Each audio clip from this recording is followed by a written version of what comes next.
Glory America, bonjour, hi Canada, get going. It is Wednesday. It is in the year of our Lord, July 13th, and there's a lot going on out there. First round of voting in the race to succeed Boris Johnson as Prime Minister of Great Britain gets underway at noon today, East Coast time. 8:30 today, East Coast time. 8:30 today, East Coast time. About 10:30 today, East Coast time. Results will be in. Inflation data will come out during the show, and I will let you know what the inflation data is. Experts are predicting 8.8%. Anything under that is good. 8.8, of course, is terrible. And we'll keep you posted on that news as it goes along. The U.S. military killed the senior ISIS leader in Syria yesterday with a drone strike. Props to the military, props to President Biden for okaying it. Credit where credit is due. Another bad guy bites the dust. The president spoke about yesterday how great the economy was. I just got to fact check this, please. Cut number one, Joe Biden in the Oval with the president of Mexico. I might note, of all the major economies in the world, we are the fastest growing. We, the United States, already the fastest growing. De todas las economías grandes del mundo, Estados Unidos es la que está creciendo más rápidamente. Just since I became president, we've created more jobs than any president ever has in the beginning of his administration. Almost 8.5 million new jobs. Desde que asumí como presidente hemos generado más puestos de trabajo que lo que ha generado cualquier otro gobierno y hemos generado 8,5 millones de nuevos puestos de trabajo. Wages have risen 5.5%. Los sueldos han aumentado un 5%, 5.2%. We are suffering from inflation imposed as a consequence of what's going on in Ukraine, but we have the lowest rate of almost every major nation in the world. All right, stop right there. This is, you can't fact check a president in real time when he's talking to the head state. The press can't break in and say, Mr. President, that's not true. We do not have the fastest growth. In Q1, our economy shrunk by 1.6%. And in Q1, the growth in Germany was plus 0.2%. In the United Kingdom, it was plus 0.8%.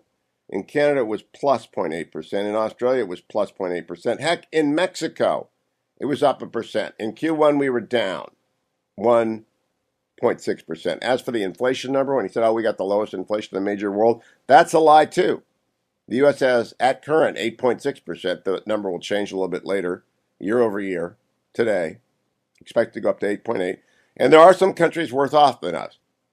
The United Kingdom has 9.1%. But remember, we've got negative growth. They've got positive growth in the United Kingdom.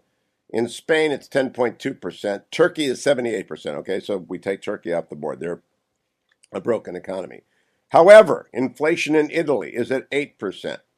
In Mexico, it's at 8%. And, 0.5% lower than in the United States. The Mexican president knows this. In Canada, it's 7.7%. It's 1% lower than us. In Germany, it's 7.6%. In India, it's 7.01%. In South Korea, it's 6%. In France, it's 5.8%. In Australia, it's 5%. So the president just lied in the Oval Office to the Mexican president, who, of course, knows the real numbers. I think the guy has lost it. He's reading a card, and his staff does not blink at having him lie. It's just kind of amazing. Other New York Times stories. So remember, if you want to be braced against inflation, HughGold.com or text Hugh to 989898. And if it comes out at 8.8 today, buy some gold. New York Times. As sixth COVID wave hits, many New Yorkers shrug it off. Of course they do. How do we were alarmed when it was alarming.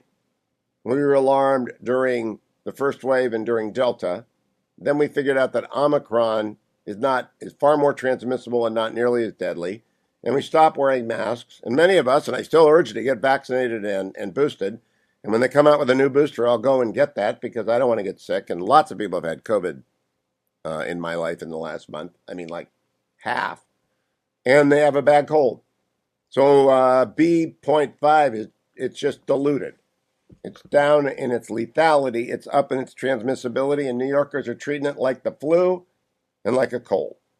And no matter how many people yell at us to do something differently, we're not changing our mind. We know what it is. I was alarmed when it was alarming. I am passé because it's now passé. The Justice Department announces a task force to fight overreach on abortion bans. Let me tell you this. The reason that Dobbs exists is because the reason that Roe is overturned and Casey is overturned is because the extremists attacked a Mississippi law limiting abortion to 15 weeks or earlier. So I am glad to see the Justice Department is going to send up more cases to this Supreme Court that will have the Supreme Court expand Dobbs. Liz Cheney, Congresswoman Cheney. She is a friend of mine. I don't talk about this much because there's no news in the Nancy Pelosi 1-6 committee. But yesterday, Congresswoman Cheney said at the end of the hearing, which I did not watch and about which there is no news, there was no news yesterday. Everything, I've read every story, everything in there was already known. It's the same old, same old. And so there's no news, but in an attempt to boost ratings for their last hearing, which I think is tomorrow night, Congresswoman Cheney said that the committee had been told that Donald Trump reached out to a witness and the committee informed the Department of Justice. And she says that person declined to answer or respond to President Trump's call. Quote, let me say one more time, we will take any effort to influence witness testimony very seriously. All right, you cannot tamper with a witness before Congress. You can't. It's a hearing. It's not a judicial proceeding. You can call them up. You can call them during the hearing if they want to pick up. They're under oath. They can't lie. But I can call them. You can call them. There is no tampering possible. There's an obstruction of justice if you're trying to get the witness to participate in an ongoing conspiracy. But calling a witness is not tampering, is not influencing, is not interfering, is not illegal. I don't like misinformation, even when it comes from friends. She didn't say tampering. Many of my dopey friends in the legacy media immediately can, oh, that's something's bad here. Something. President, the former president, the next president can call any witness at any time, provided they do not ask that witness to engage in an ongoing conspiracy and lie. That's just unbelievable. Okay, we're all marveling at the NASA telescope. That's great. That's a one-day story, and it will be a decade and a century of research. But honestly, do any of you understand what it means? It means that there was a Big Bang that created an infinite and a complex and expanding universe. There was a beginning. All right, we've known this for years, but what this confirms over and over again, if you do not believe in the argument by design that Aquinas put forward, you should now. This is not random. That's what those pictures tell me. Sri Lanka's president fled. His family's controlled that nation for 20 years. Freedom is coming to Sri Lanka. More after the break. I'm Hugh Hewitt. Hi, Canada. I am Hugh Hewitt, live inside the Beltway, joined by Senator Tom Cotton of Arkansas. Good morning, Senator. Good morning, Hugh. Good to have you back inside the actual swamp. You know, swamp before all the influence peddling and grifting. I've got to get back out of the swamp soon because last night's storm was an indication of what's going on. I'm going to talk about the Senate Judiciary Committee in a moment, but first, it is clear after I've checked my records. We had our 22nd anniversary of this nationally syndicated radio show on Monday, which is also the day after the 40th anniversary of the Fetching Mrs. Hewitt saying yes to me in getting married. And you have been, I believe, the most frequent appearing guest who is an elected official. For 11 years now, you've been making a near weekly appearance on the Hugh Hewitt Show. So I think that means you've talked to Dwayne more than anybody in the world except Adam and me. Well, I appreciate, Hugh, your generosity in having me on. I guess it started 11 years ago this summer during my first campaign for the House. I'm grateful for your willingness to have me on the show to speak to your big audience, to include your listeners in Arkansas. I just wonder, you know, if after having a misspent youth, I'm also having a misspent adulthood coming on your show so much. Last night I'm in town. Last night I did an event with Governor and Mrs. Youngkin in front of a crowd that included a member of your staff, and it's off the record, so I won't talk about it. But I got to say, I know you campaigned hard for him. He's quite a remarkable leader, and the Republican bench is deep and wide. And any thought cross your mind you might be across the debate stage from Glenn Youngkin in the near term? Well, Hugh, I don't know about that. I think you're referring to the 2024 election, and as my drill sergeants always told us keep your eye on the 25-meter target, which right now is the 2022 election. But I'm extremely grateful that the people of Virginia elected Glenn Youngkin last year. Anna and I are friends with Glenn and Suzanne. They're a wonderful couple. He's a great leader for Virginia, a great, decent Christian man. And the people of the Commonwealth of Virginia couldn't be more fortunate to have such a good conservative leader as Glenn Youngkin. Now, the reason I bring this up, I want to cover two things with you. One, the extraordinary hearing in Senate Judiciary yesterday on abortion. I think the reason Governor Youngkin won is that Virginia's parents, they're usually apolitical, centrist parents, are disgusted with woke ideology. They don't want it. And he spoke about it last night. Chatham House rules, can't mention it. But I wonder whether or not you think that exchange and your exchange and the entire hearing yesterday with the Berkeley law professor and the other witnesses underlines for America just how crazy academia has become. Yeah, that hearing was something else. I don't think it went quite the way the Democrats had hoped, Hugh. You had 3 Democratic witnesses who were defending abortion up to the moment of birth. You know, I asked them if they condemned the violence against crisis pregnancy centers and the mobs that are protesting outside the homes of Supreme Court justices in violation of federal law. A Democratic hitman even tried to kill Brett Kavanaugh. And while they all said they condemned that, they also insisted that we have to recognize that a forced pregnancy is violence as well. No reports from them on whether late-term partial birth abortion is violence against an unborn baby. You know, they all started their testimony by offering their pronouns, and one in particular never retreated from the grounds that we are here to talk not about women's rights, but about persons who are capable of becoming pregnant. It just sounds to normal Americans like people speaking a different language. And that's one reason why the Democratic Party is so out of touch with normal Americans. And as you say, that's one reason why Glenn made big inroads in the Northern Virginia suburbs, typically pretty Democratic areas, is you had schools there shut down for a year and a half. And the only silver lining of all of the suffering inflicted on those kids is parents were able to see the kind of nonsense and left-wing drivel being indoctrinated into their kids. And they didn't want it, and they wanted to change, and that's why they elected Glenn Youngkin in part. I think we are at peak woke. It now begins to destroy itself because it's on display, and that's my proposition. I'm sticking to it. Do you agree with me that if Democrats refuse to say that women are women and men are men and only women can have babies, that they will suffer at the polls because Americans are not in to the hard left ideology of, it's called critical legal studies, and you came out of its birthplace, Harvard Law School, and critical legal studies became critical race theory, became critical birth theory. It's just crazy.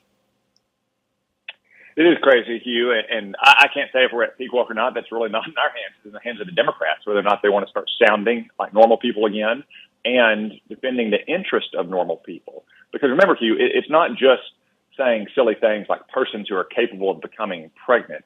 It's also neglecting the priorities of working class Americans in favor of their abstract academic concerns. Those things are $5 a gallon gas or grocery costs that are through the roof, moms not being able to get formula for their babies, skyrocketing crime, an open border.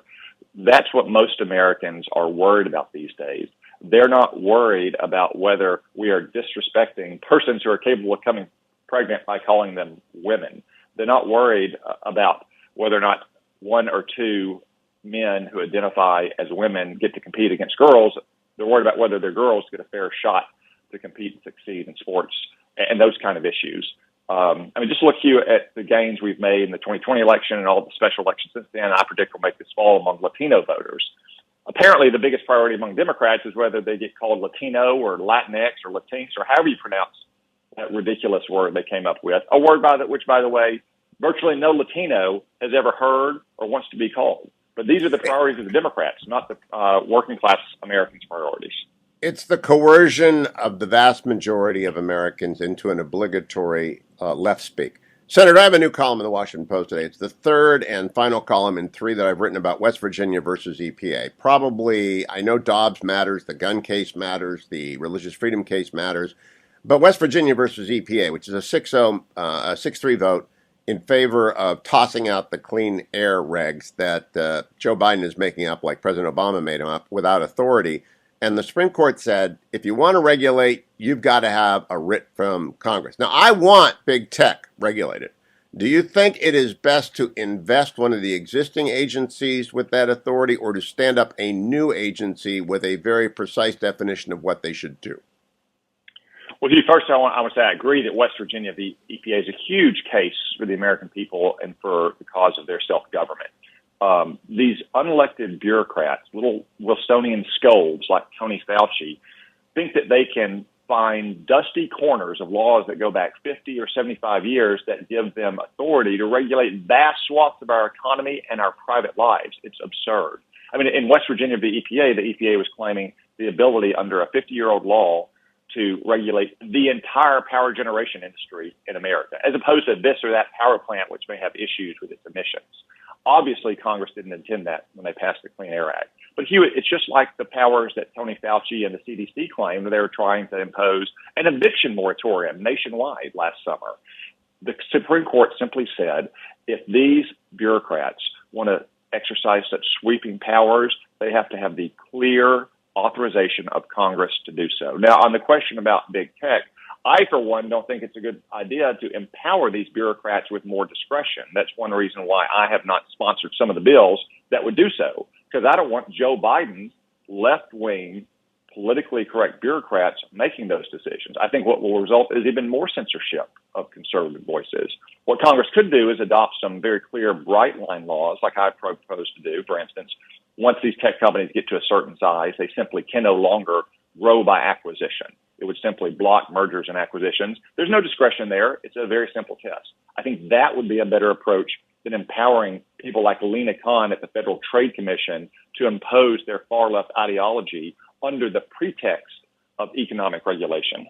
Now, Senator, let me follow up on that. I do not believe any existing agency has the authority to do anything significant with big tech, maybe other than the Department of Justice Antitrust Division. However, I am concerned about the national security implications of the technologies being developed in Silicon Valley and like-minded companies and like-mission companies across the United States being sold to our enemies. Maybe you empower the Department of Defense to control that. I know there are some agencies that do technology transfer at Treasury, et cetera, but we got 1 minute. What do we do about the privacy of Americans and the security of Americans when it comes to big tech?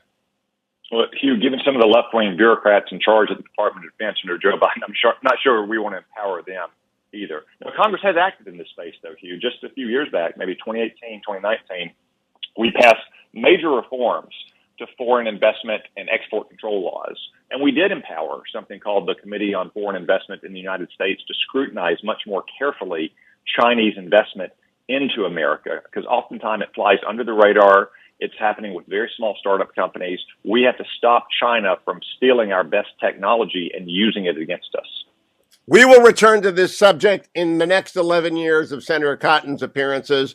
Thank you, Senator, for being a regular guest. We actually appreciate you a lot more than any other elected official, because you've stuck with us through 11 years of pointed questionings, and that's great.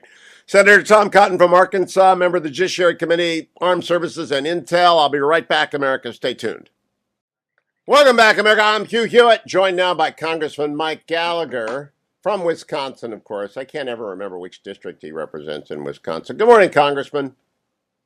The 8th, Hugh. The fighting 8th. The center of the republic. And my goodness, I'm glad that you dressed up for the show today. You got the T-shirt on. That's really impressive. Man of the people here. Man of the people. I have to work out after this. Some of us still work out here. Senator Cotton had on a tie. I'm just saying he had on a tie. Look, I want to ask you about the election cycle and the woke nature of Democrats. But first, I've got a column in the Washington Post this morning saying that West Virginia versus EPA. Now, you're a PhD, not a JD. So West Virginia versus EPA has got all the lawyers excited because it cabins the administrative state. Chief Justice, writing for Six, says, if Congress, Senate and House, haven't given an agency authority to do something, they just can't make it up. I think this is big news because agencies have been making up for a long time. But it is also troubling news because big tech needs some shackles. They've got to stop selling our stuff to China. They have to stop stealing America's privacy data. What do we do about big tech? Because there is no agency presently authorized to regulate it. Well, a few things stand out to me. One, I'm sympathetic to the concerns over big tech bias and censorship, particularly of conservatives, as well as hypocrisy when it comes to China. I'm not persuaded, however, that repealing Section 230 would actually do what it's intended to do. In other words, if you make certain companies liable for the content posted on their platforms, I worry that might actually produce more censorship, not less, as they try to immunize themselves from liability proactively. Point one. Point two, I think a better approach would be to enforce what's called neutrality in the stack. So think about it this way.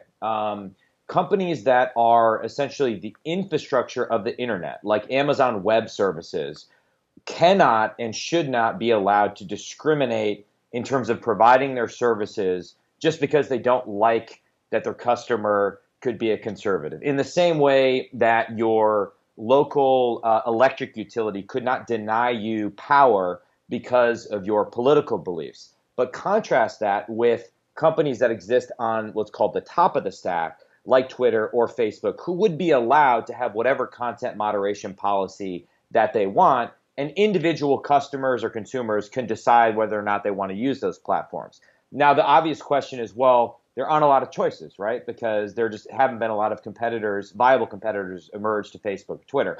So you need a second thing, which is also mandatory data portability. So the basic idea is that you own your network and you can take it with you. You can export that network to whatever platform you want. I think enforcing neutrality in the stack combined with data portability would get the competition that we need in the tech industry without reducing our technological innovation and really get at the issue of censorship. So I do think there are some productive things we can do via a combination of legislation and deregulation.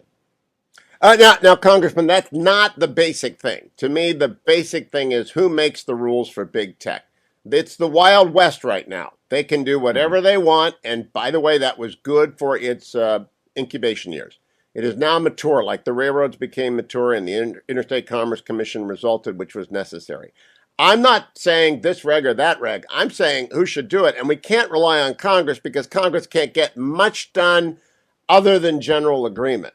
So if you want to put in the Department of Defense to stop national security transfers, that's fine. Senator Cotton said there is a technology transfer authority already in Treasury. That's true. But I think we need, especially when it comes to individuals' data, which they simply lift and use and repurpose and sell, and your privacy, which is often violated, we need a new structure. Now, I'm willing to be argued out of that, but we just can't sit around and do nothing, can we?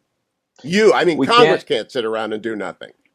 We can't sit around and do nothing. I guess the tension, Hugh, and one that gets to the core of the EPA decision, such as I understand it, West Virginia versus EPA, is do you risk Congress doing what it's done for decades, which the EPA decision is intended to reverse, which is outsource the job to an unelected agency that over time doesn't have real oversight, exceeds its mandate, and isn't held accountable. So whatever structure we put in place, we just need to make sure that there are clear lines of authority and a way to hold that accountable. When it comes to the Department of Defense, one construct that seems to make sense to me is that if you are a big tech company that wants to do business with the Department of Defense, let's say you want to provide cloud services for the Department of Defense, and indeed we've wasted 4 years awarding multi-cloud decisions because of internal infighting and Pentagon incompetence and other things.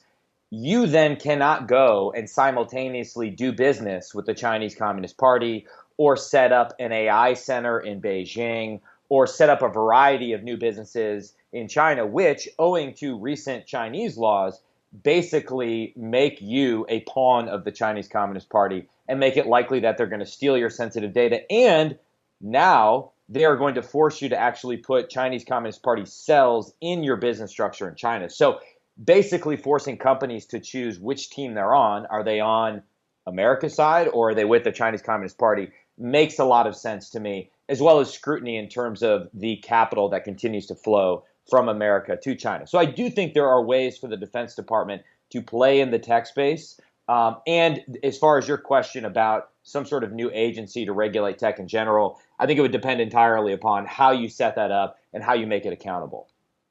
And the reason I'm asking you, Congressman Gallagher, is you co-chaired with Senator Angus King of Maine, independent who caucuses with the Democrats, the cyber solarium. And Admiral Mark Montgomery was your executive director. And you understand that cyber is the new frontier in the second Cold War with China. What I'm worried about is West Virginia versus EPA does not forbid outsourcing. It's not a reversal of the non-delegation doctrine. It forbids freelancing. I mean, agencies can't make up the right to do any of this stuff. They have to have a specific set of instructions from the Congress. And right now, those instructions are few and far between. And I'd rather have the Armed Services Committees design this regulatory structure and decide who's going to be on it. So you get Mark Montgomery's and not Joe Bag of Donuts from a left-wing academia. I don't want the FTC doing this. The FTC has no authority to regulate big tech, and it's run by ideologues now. So I just think the Republicans have to start thinking about this, and you're one of the people that can't. Let's get to the Defense Authorization Act. Jim Inhofe yesterday, senator from Oklahoma, tweeted that they got $45 billion extra bucks for DOD, and that service members are going to get a 4.6% pay increase. Well, inflation numbers coming out next hour. It's going to be like 8.8%. So our military members are taking a pay cut, a real one, like 5%. What do you want that money? What are you going to be on the conference committee on the authorization bill? And where should the extra funding go, in the opinion of Mike Gallagher? I will be on the conference committee, or I should say it's likely that I'll be on the conference committee. The ranking member, Mike Rogers, will decide. Where do I want the extra money, such as it exists, to go? I think our highest priority has to be deterring a war with the Chinese Communist Party over Taiwan, convincing them that any attempt to take Taiwan by force will fail, that we will deny that attempt in real time, and thereby learn the lessons of Russia's invasion of Ukraine, which is why I inserted a provision for a $1 billion fund for the Indo-Pacific, focused squarely on the most urgent priorities that I'm hoping survives our debate today and getting into the early morning hours of tomorrow on the House floor today. It's my belief that we aren't moving fast enough. And so any marginal dollar we have, assuming that we're doing what we need to do to take care of our troops, I think needs to go to enhancing our deterrent posture in the Indo-Pacific in general and vis-a-vis Taiwan in particular, and we're not doing that. A final thing I'd say with specific regard to our manpower issues and pay, we have, and something that the bill does not address, that we're going to have to address over the next year, we have a looming recruitment crisis right now on our hands. None of the military services are meeting their recruiting goals right now. Now, that could be due to structural economic issues, right? There are plenty of high-paying jobs available in the private sector, but I think it's more than that, Hugh. I think it's connected to a few things that are uncomfortable to talk about.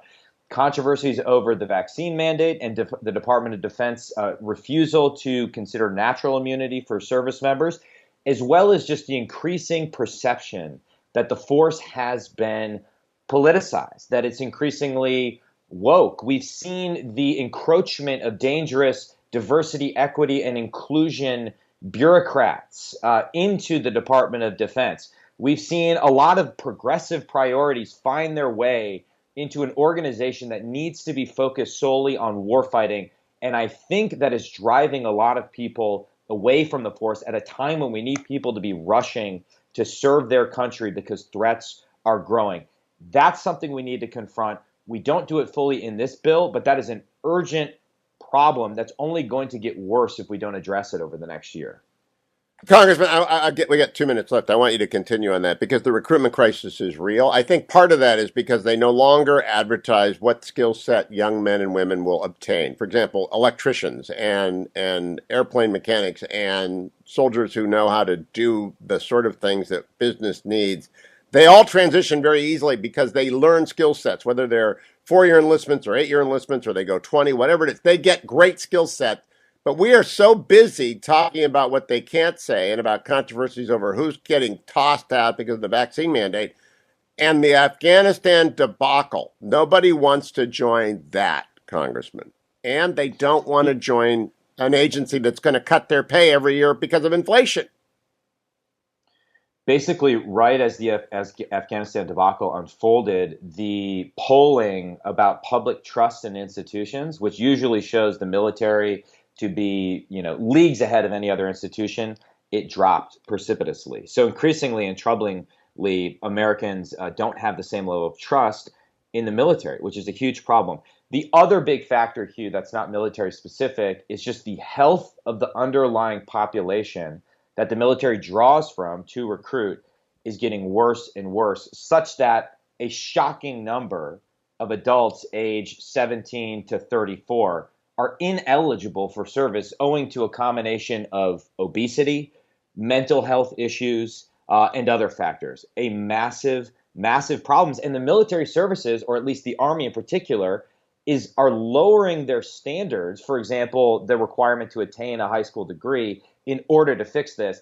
That's the wrong approach to this. We need to be increasing our standards at a time when we need people to be even more competent and smarter warfighters.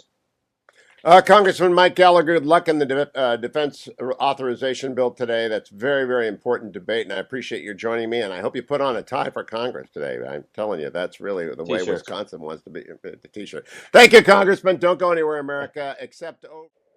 Welcome back, America. It's Hugh at 9.1% inflation. We haven't seen that since I graduated from college in 1978. Alexander Kolodin is going to run for the Arizona State House to be part of the solution. Good morning, Alexander. How are you?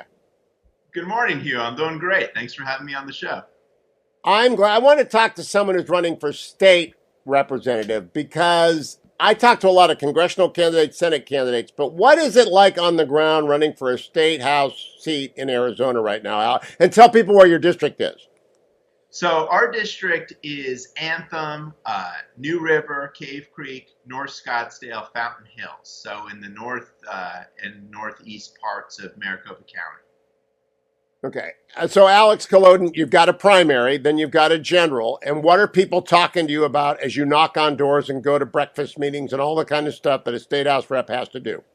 Exactly what you're talking about, Hugh. Inflation is an enormous issue, and it's an enormous issue around the country, but it's an even bigger issue where I live because the Phoenix metropolitan area is actually experiencing the highest rate of inflation of any major metropolitan area in the country. I think it's about 11% here running. Wow. Yeah, and so it's on voters' minds when you've got gas prices that are $5.50. That tends to cut through the noise. Now, when you run for office, and what state district is it in Arizona, Alex? I don't know for sure what the number is. Legislative District 3. Okay, you're running for Legislative District 3, and you go into a breakfast meeting. And you say, can I take any questions? What do people ask you? Because this is really American politics 101, state house representative elections. What do they ask? I think a big problem is that people don't necessarily know what to ask. People don't know what state reps do. Obviously, election issues are still big here. You get a lot of questions about that. But for the most part, people are confused about what state reps do. And for a large extent, unfortunately, a lot of state reps use that to deflect responsibility. For example, to deflect responsibility to the federal government. And I always tell people, because I used to teach civics, the state house actually has more power than any other part of the government, state or federal. That's how the founding fathers intended it. So we can do a lot of stuff that you never thought of. So, for example, voters will always complain about the gas price and inflation, just like we talked about. And of course say it's Joe Biden's fault. And I say, you're absolutely right. It's Joe Biden's fault. But that doesn't mean that there's nothing that the state legislature can do about it. And I use the example because I go around and knock on doors. And we've got a lot of really well-educated, well-accomplished people in our district. And I knocked on the door of a guy who used to work in the oil and gas industry. And he was telling me, well, why don't you work with the Texas legislature to get us a second pipeline to the Gulf Coast refineries? Arizona only has one, and that's why our gas prices have historically been high. And I go, that's a brilliant idea. I've talked to some other people in the energy industry. This is a concrete act that the state legislature can do to actually bring down the price of gasoline without relying on the federal government. Why not try it? Alex Kolodin, great idea. I also want to say the state legislature in Arizona just passed a backpack bill, which means that Arizona school funding will now follow the student to the school. It just says, I don't know how much you spend per student in Arizona, but that now goes to the parent to decide. It's a voucher system. Would you have supported that had you already been elected? Yeah, absolutely. In fact, I serve on the board of the Arizona School Choice Trust. I used to be a charter school teacher. My mother was a teacher. My wife teaches at Basis Scottsdale, which is one of the very best public charter schools in the country. And now I want to go further. Now we've moved the Overton window. I actually want a system of true backpack funding with funding parity, with funding that also takes into account these educational models that parents on both sides of the aisle, frankly, have discovered and some have discovered they like during the pandemic, like homeschooling or neighborhood schooling pods. I think we need, as a state government, to break the monopoly of the teachers union and allow parents to totally opt out of the educational system if they want and put their kids into an educational system that suits their family's values, suits their child's learning needs. I mean, when I was growing up, I had a learning disability. And the only reason that I got to attend one of the best colleges, one of the best law schools in the country, is because my mom, cared enough to find a school that worked for me and then drove me, for 45 minutes each way every day to that school. And that's the only reason. So I'm passionate about making sure that Arizona students have the same opportunities that I have, because I think a lot of the friction that we have in this country between races and classes and all of that is fundamentally stems from children not having opportunity. If we could heal I agree. that, we could heal. I agree. Alex Kolodin, where do people find your website? Because you're running get it on the air before we run out of time. Oh, sure. It's alex4az.com, alexforaz.com. The primary is August 2nd. You may already have your ballot in your mailbox, or go to the polls like me on Election Day and cast your ballot. Alex Kolodin, good to talk to you. Thank you for joining me. The state reps, we got to take every state house. We got to make sure every Republican wins in every race. 9.1% inflation.